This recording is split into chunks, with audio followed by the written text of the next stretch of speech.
Cityhood This is area? a bipartisan bill. Representative Holcomb and others and myself have dropped to give the folks in LaVista Hills, hopefully, if it gets out of the House, a chance to vote in a referendum and decide their own future, whether they want to remain an unincorporated DeKalb County or become a city.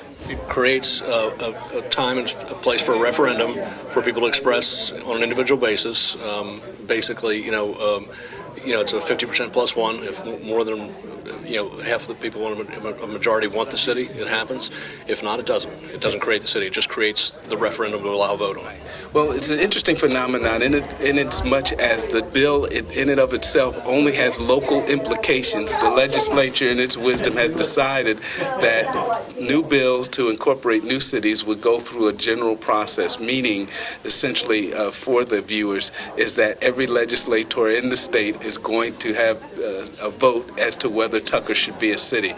I don't know how familiar you are with last year, but it almost came to fruition last year, and I'm equally as optimistic that it could stand a chance to pass this year. Okay. And what is the actual process in governmental affairs? What type of work will they be doing on this Tucker bill? Government affairs will look at it. They will look at the feasibility. They will look at the boundaries. They will look at whether or not this makes sense. If that committee should pass it, it will go on to be scheduled for a floor vote.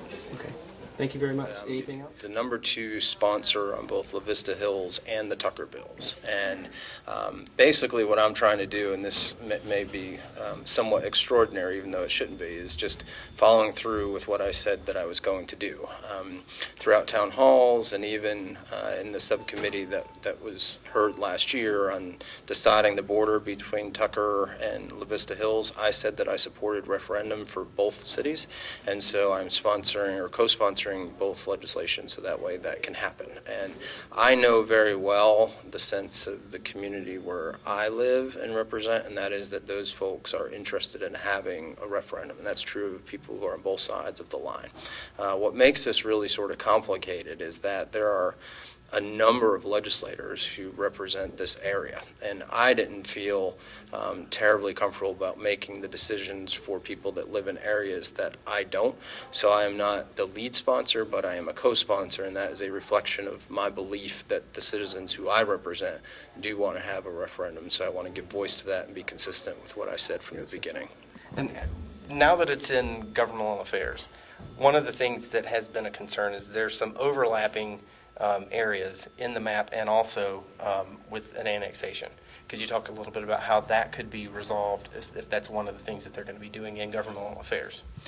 Well, to just take a step back, this whole process is a mess, and I think anybody that's followed it knows that that's true.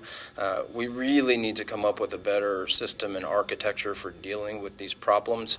Part of what is driving my decision making is I don't think that the interest in cityhood is going away, so I'd rather just deal with it and let's come to some conclusions and figure out what we want for our county and make those choices. With respect to exactly what's going to happen, it's really unclear, and it's unclear for me as a lawmaker, and I'm sure that's unclear for those who are citizens. My advice to people who are interested in these issues is to stay involved and to let your voices be heard. And so if you have a preference in terms of these various proposals and the annexations, you have to speak up, and now is the time.